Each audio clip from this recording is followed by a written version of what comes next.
Well, Tunic is a game that's been talked about for some time. It's finally been released and it's well worth the wait. This one is an isometric Zelda-Souls mashup. You got plenty of exploration, puzzles, and also surprisingly tough boss battles too. So when you first start out in Tunic, you don't really have much. You're a cute little fox, but surrounded by a lot of danger.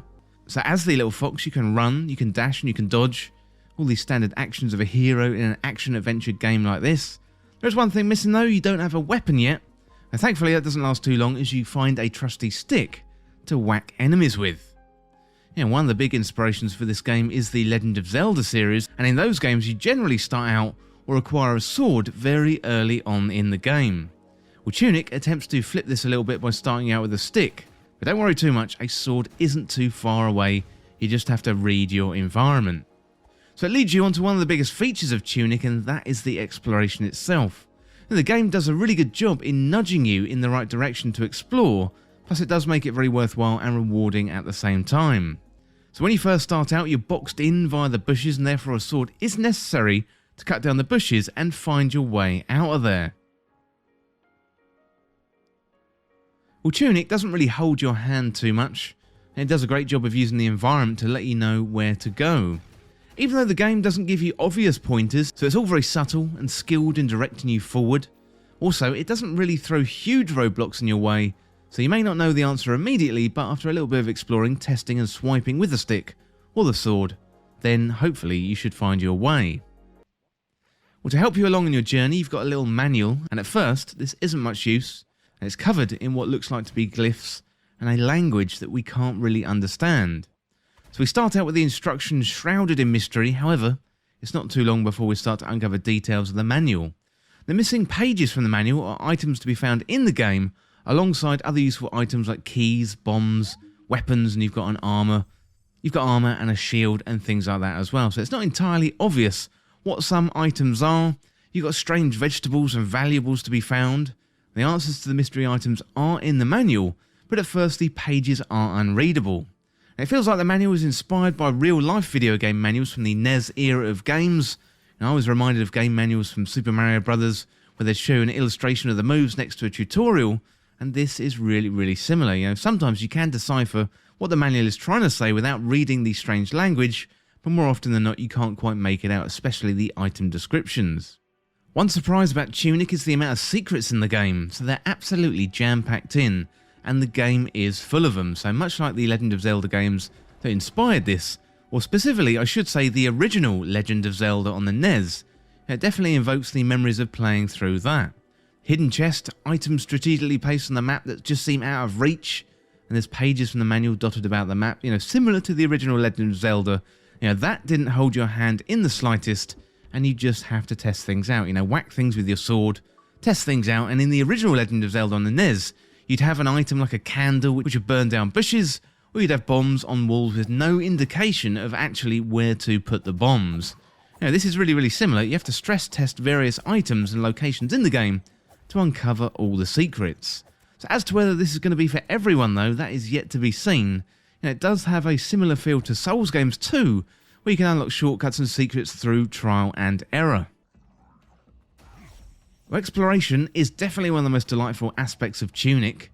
It's certainly not open world, but you can carve your way through the game very differently compared to other players. So for example, in the opening hours where you find your sword, it is entirely possible to get through that area where you have to cut down the bush with the sword you're supposed to find. So there's an enemy with a sword, and they can be convinced to cut down the bushes for you, and you can take advantage of this. So if you do this and you're only going to have a stick as a weapon, then progressing in the game is going to be slow and quite tough. It's not always clear what you have to do, where you have to go, and if you've picked everything up. So I didn't have the shield for a period of time, so make sure you're scouring all the nooks in every level in case you miss something very important. Other elements of the game are a nice blend of Zelda-likes and Souls games too. So exploration is similar. Then you've got the combat and the souls of the game. So for example, in Elden Ring or Hollow Knight, when you die you can go back to your body and pick up the runes or the currency. And same is here in Tunic. So shifting over to the combat, and that feels really good.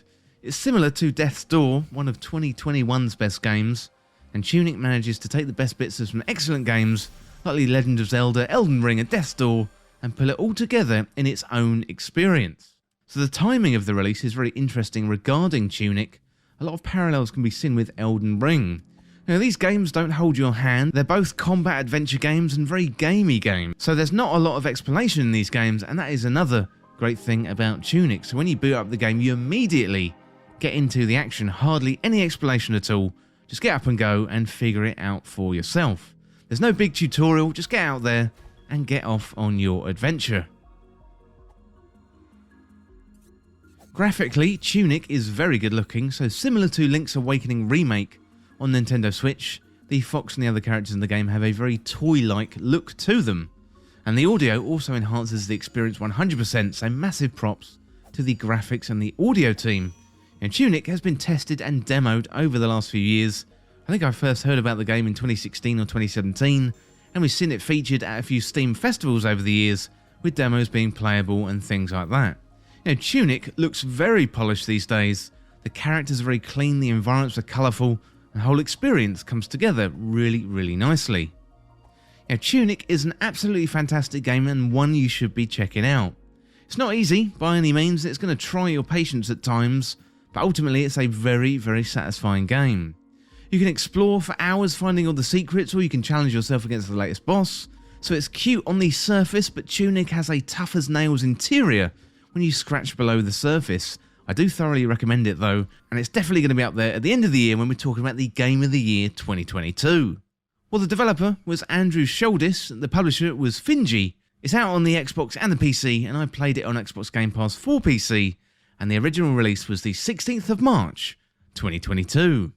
Well, that is it for my review of Tunic. Absolutely fantastic game, and I would love to hear what you think about Tunic. Either let me know down in the comments, let me know on Twitter, or get in contact with me through This Week in Video Games on Patreon at patreon.com/thisweekinvideogames. I would love to hear what you think about Tunic and your adventures in this amazing world. And as always, thank you so much for watching. Hit that subscribe button down below and subscribe to This Week in Video Games. Or you can check me out on Twitter at TWIVG Podcast. If you enjoyed this video, found it useful, liking and sharing the video would really help me out. Otherwise, check out the other videos on the channel. Well, thanks again, and I'll see you soon.